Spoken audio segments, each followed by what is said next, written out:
Hello, hello everyone, and welcome to Israel in Style. I, along with some very special guests joining me in the studio today, are going to give you all the updates in Israeli fashion, culture, and lifestyle. So to kick off today's show, we have Maya Levy, the producer of the Supermarket Fair happening this weekend at the Yafo Port. Now, when I say supermarket, I'm not referring to your local food market, relax.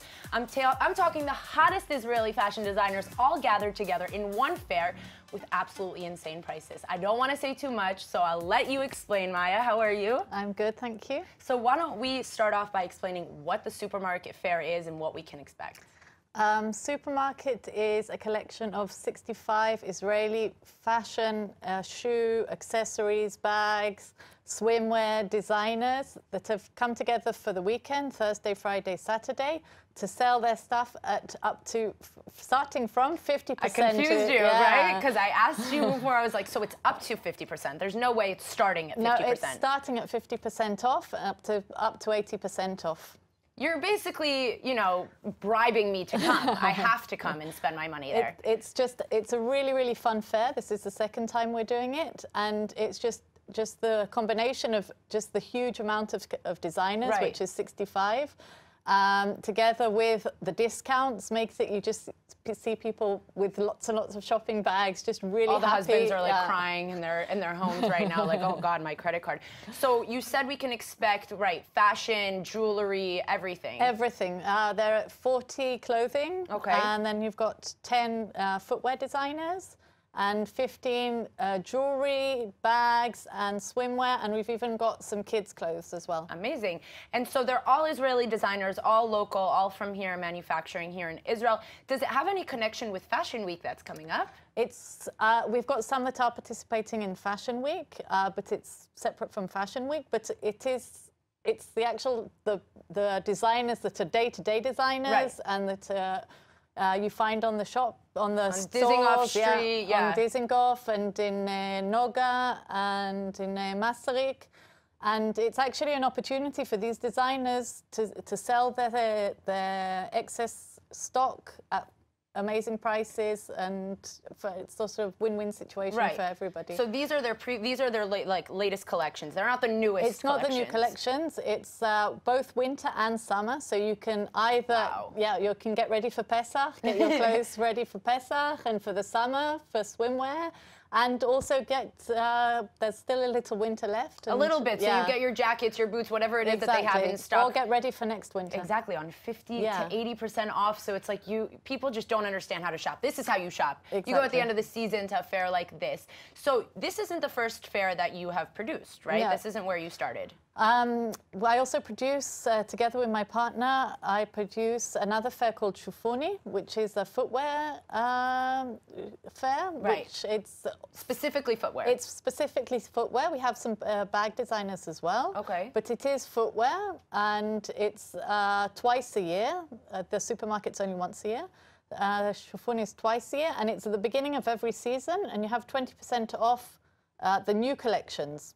So, and these are Israeli shoe designers. You said twice a year it's happening. Twice a year it's happening, yeah. And so right now the supermarket fair, you are having a discount on Thursdays. Why don't you tell us a little bit about that? On Thursday, the fair starts at 4. It's from 4 till 10, and for every article that you buy, or whether it be jewelry, clothing, wherever, you get a card for 15% off the designer that you bought their new collection.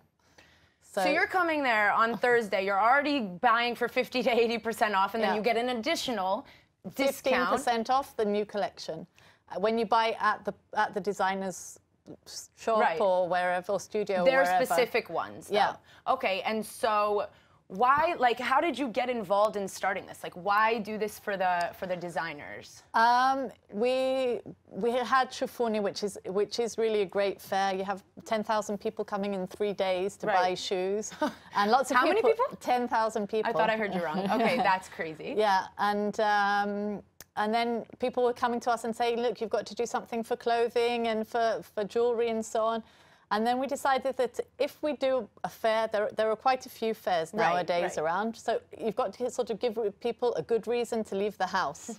And just the combination of the quantity of designers and the discounts, which are huge, And you have to leave the house for you this have to fair. leave the house You have for to this. leave the house for this fair, yeah. Who are some designers of your favorite ones that we can expect to see? We've got some big designers like Comme il faut and Gertrude and Mizu, which have been around for ages. I'm so excited. I don't think they understand, but I'm really, really excited And then you've got new designers like Northern Star and Mayan Paz and Cav and Stella and Laurie and lots all the and best lots. ones, Yeah. all the top ones, the newest ones. Exactly. You know, old designers are coming in. So it's at the Yafo Port this Thursday through Saturday, right? Thursday through Saturday, yeah. Amazing. So everybody can come, get starting at 50% off. Amazing designers, all Israeli. So thank you so much, Maya, for joining us. Thank you for having me. Thank you. Everyone that's in the area, make sure to head to Yafo this weekend. Other than the amazing food over there, the prices on these designer items are actually mind-blowing, and it'd be a shame to miss out. Go check out our hottest local designers. Don't miss out. So next up in the studio with me is a man who's done it all when it comes to the fashion world, but his true passion always lied with art. His unique and complex story led him to where he is today. So with me in the studio to share it is Yoram Chizin. How are you? I'm well. How are you? I'm great. So why don't we first start on how you got involved in the fashion world? Well, I got involved in the fashion world about 30 years ago because of my aunt, Okay. who had stores in the south of France. So after the army, I went to work with her. And I was working for a brand called Christian Lacroix, which was a very big couturier, French couturier. And after a year or two, we came back to Israel and we opened the first store of Lacroix in Tel Aviv. About a year later, we launched Gucci in Israel. Casual. Casual, Just Gucci. Gucci was the first collection of Tom Ford. 26 years later, you're here. So where did it go from, you know, Gucci and couture to art? Well, I think the world of art and fashion connects in many, many points, and my art is influenced by fashion. You see that today the biggest fashion houses, if it is Louis Vuitton or Kering, which is Gucci, are the owners of museums and auction houses for art. So they are the ones who are controlling the art world. Through their fashion. How would you describe your art? We see it here in the back. How would you describe it? Well, my art is based upon textures, colors. I'm influenced by very prominent artists, mainly Americans, from the 40s and the 50s. Mark Rothko, Pollack, Barrett Newman, which were all immigrants that came to America in the 40s and the 50s, Jewish immigrants. I try to create patterns of my own. I try to create my own colors. And I try to give the work character. Right. One of the most difficult things in fashion and art is giving something character. It's very easy to say, it's very hard to do. Even stores, when you have fashion stores, the main thing is to give the store character. How do you do that? That's a whole theory. So I want my people to look at my art to react. So people can come and see your artwork. You have a studio here in Tel Aviv. I share my studio with Michal, which is an artist as well that I met in the Mana Foundation, which is very dear to me. We share a studio in the area in Israel, which is called Bet Batei HaMelacha, which is in the south of Tel Aviv. Many studios. Next to me, there's a very famous photographer, sculpture, painters, people who are in the world. So it's an artistic area, basically. It's very artistic. There are tours every Yom Chamishi at night. Many galleries are there. It's very New York style, very old cement buildings, has a flair. It's completely different than modern Tel Aviv. Oh, exactly. So it's going to be a really cool experience for a bunch of people that are coming to Tel Aviv to come check out your studio. You also collaborated with Art Hood 56, which we have to give a shout out to from Miami. In Miami. So thank you so much, and I'm sure everyone's going to be excited to come check out your artwork. Thank you. So if you're in the Holy Land and are looking to see some of Yoram's work, you can head over to his studio located in Tel Aviv, and also make sure to check out his website to get updated on any upcoming events. Okay, so let's be honest for a sec. I always figured hats were an optional accessory to have in your closet. Well, I'm clearly mistaken, because my next guest with me in the studio is a designer for just that, headwear. Here to tell us more about the headwear trend and how she got started designing this very niche brand is Danielle Magazine. How are you? Hi, nice to be here. Thank you for having me. Thank you so much for being here. So why don't we first start with how you got involved in the fashion world? So I started from a young age. I actually left school at the age of 16, and I went to study fashion at the Fashion University, London College of Fashion. For 5 years, I studied clothing, women's wear, and marketing. So you started out studying fashion, right? So how did that lead to designing headwear? Right. So my background was clothing and women's wear for many years. And then as a child, I would always try on my mum's hat, my grandmother's hats. Any shop I went into, I would, put on the hats. And then actually at the time of preparing my wedding in Israel, I decided I need to wear a hat for the synagogue. I'm from London, and in London, you always go to synagogue or a special occasion with a hat, you dress up. Right, everybody in London dresses up. Like, it's not like here where you'll go with jeans and a shirt, a white shirt. Exactly. Like, they wear hats there. Yeah, you wear hats, you wear heels, you really accessorize well. Right. And, I said, it's my time. And in London... It's my wedding. Yeah, it's my wedding. And in London, you would always wear a hat when you're married. And before that, you wouldn't wear a hat because then it shows... I'm available. Like, you need to show that I'm here. Exactly. So I'm now, like, preparing my wedding. I make myself my own hat. And everybody said, I got a lot of compliments. Everybody said, why don't you do this as a business? And I said, no, like, there's no market for it. There's no demand. We're in Israel. It's not London. But you'd be surprised. 2.5 years later, I'm here. You're still here. There's a market for it in Israel and abroad, and it's going great. It's such a niche, like, brand, this, because you're not designing, like, baseball caps or hats or whatever. You're designing very specific headwear. What would you say your headwear is mainly used for?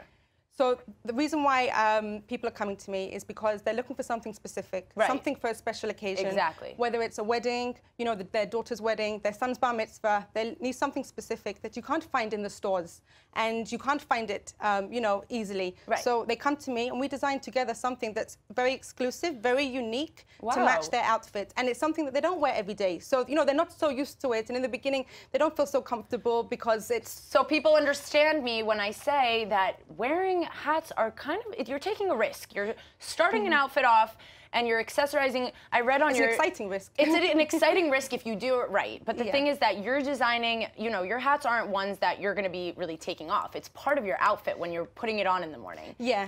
I mean, sometimes people wear it just for the chuppah of a wedding or, after synagogue, they'll take it off. But, a lot of the time, the clients, they're not so familiar with the product. So in the beginning, they're very overwhelmed. And, they think my products are very Kate Middleton or Meghan Markle style. Very royal family type. Yeah, very royal. And it's a bit overwhelming. But what I love the most is seeing that transition. They really try on the hats and they really get a feel of it and they really start to feel good. And for me, that's the best thing. Once you put on a hat, you automatically feel good. Let's put on a hat. Put on a hat. Go for it. Am I doing this right? Yeah.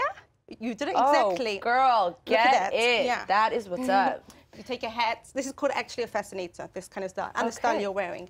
A fascinator is the term that is used for headwear. It's not a hat. It's not a headpiece. It's something that you wear for a special occasion. It's literally like a little addition, like, like brooches and stuff like that. Like, you wear it. This is so cute. I love this. And this one is more specifically like a headband type, That one's on a headband. It can be on a headband or an elastic, depending on how people like it to sit on their heads and to sit with their hair.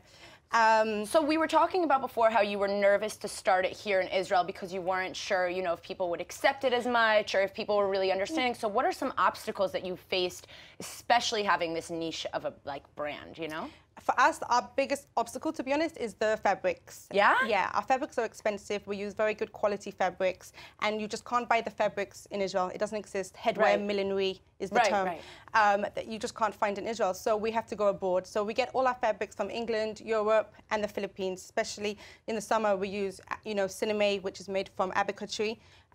And straw, and these are very good quality fabrics. Breathing so that it's a little bit lighter. Yeah, and it's good quality. So to get it in Israel is very hard, and for us that's our biggest challenge. Yeah. Okay, and so where can people find it? Where can people see your designs? Where can people contact you? So of course they can contact us through social media, and then also we have a website. It's an e-commerce website.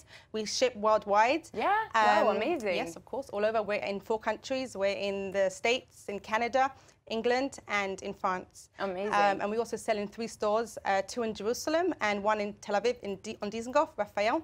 Amazing. And then also we have a showroom in Florentine. Great. So people can contact you. They can get, get to you, see your designs. Yeah. And amazing. I'm so excited for you. I can't wait to see where you're going to be in 2 years from now with this headwear. Thank you very much.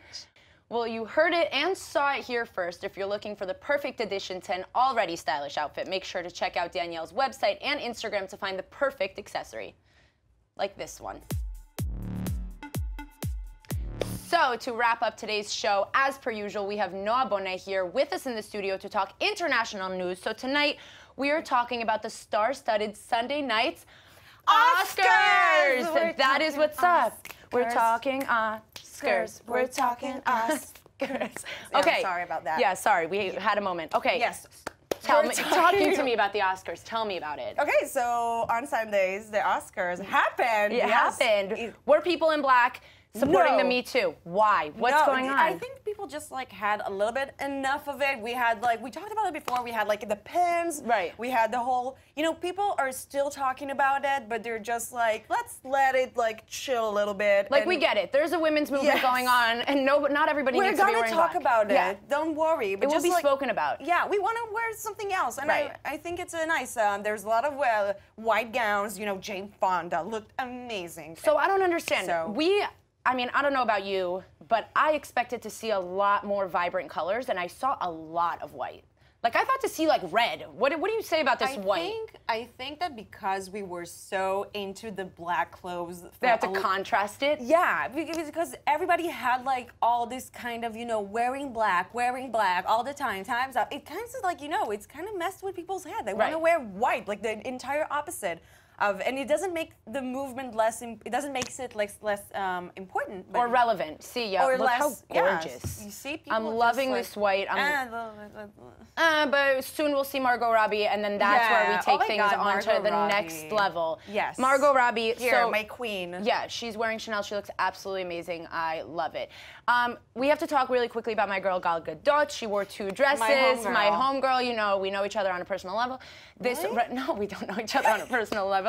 She wore a Givenchy dress. Yes, and the Tiffany's necklace that everyone is talking about. Yes. Okay, she's a Tiffany's girl now. Yeah, amazing. This is like, people need to realize that it's like more than a model / actress is doing something abroad. She's like an A-lister. Like, magazines talked about her dress, about her necklace, like, and people just said that she looked amazing. Like, this is like, come on. Come on. She looks like she lives in the like 1920s. Right. And like, she's super chic. I absolutely loved it, and I also love that she's, you know, she's announcing winners, which I love. You know, people care. People love her. She's not just important to us. She's important to the state. Israel's on the map. People. Okay, so what about Jordan Peele? Let's talk about Jordan Peele making history. Yes, as the first African American person that ever won an Oscar for an amazing movie, Get Out, which is a horror movie,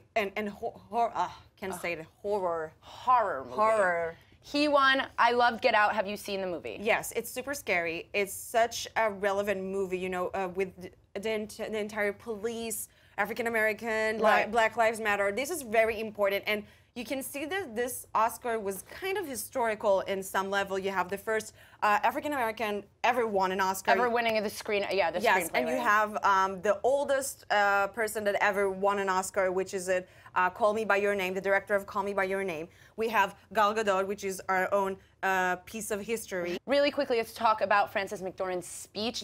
We were talking about, you know, the Time's Up movement and how people weren't really wearing black because they wanted to let it cool down. She is not letting it cool down. Yeah, I told you that we're going to talk about it during the Oscars. So basically, she put her Oscar on the floor and started talking about equality and actually called the industry, called actresses and said, don't talk about, like, don't mingle with us at parties and say, oh, let's work together. Just call us to your office, come to our office. Let's promote things. Let's do things.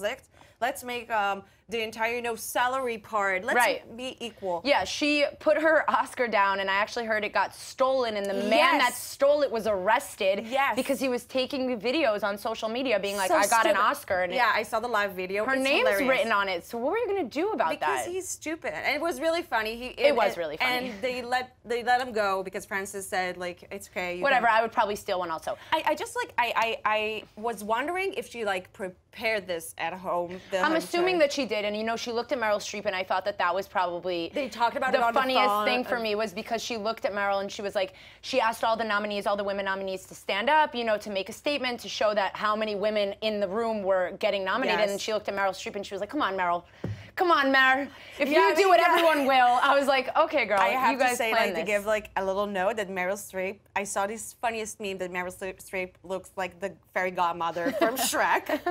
Oh my God, that's crazy. She can't talk about the queen of Meryl Streep I'm like just that. saying a fact that She's like, I didn't make the meme. Wait, Yeah. really quickly before we wrap up, Emma Stone's pantsuit. What do we say? Yes or no? Yes, because she kept it casual and also made it look like an Oscar-worthy red carpet. Yeah, a lot of outfit. people are like, you know, not having it. They're like, until you come to the Oscars, you're not going to wear a ball gown. I think so not. Square. This is a great outfit. I love it. I don't love the pink belt. Yes? What's the connection? Just me, I think, because I don't really get the situation. Actually, Do you get what I'm saying? Yes, when I see it here on the screen, I kind of agree with you. I think that like a black belt would be so much better. And you know, time's up. Come on, time's up, people. It's not pink, but I love that she went casual. She didn't really go too much. she's Stay not comfortable, girl. Yeah. Stay comfortable. Anyway, thank you so much for being here. Next week, you're here talking about Tel Aviv, Gindi, Fashion Week, whatever's going on next week, you will see you. All right, guys. Well, you can all relax because Noah will be back on the show to discuss, like I said, the hottest updates both in Israel and internationally. Next week is TLV Fashion Week. And so, you know, Noah's going to be here with all the details. That's all the time we have for today's show. Thanks to all our guests who came into the studio today and to all you viewers who missed a single second of the show. Check us out on iltv.tv/Israel in Style. Have a fabulous and stylish week, everyone.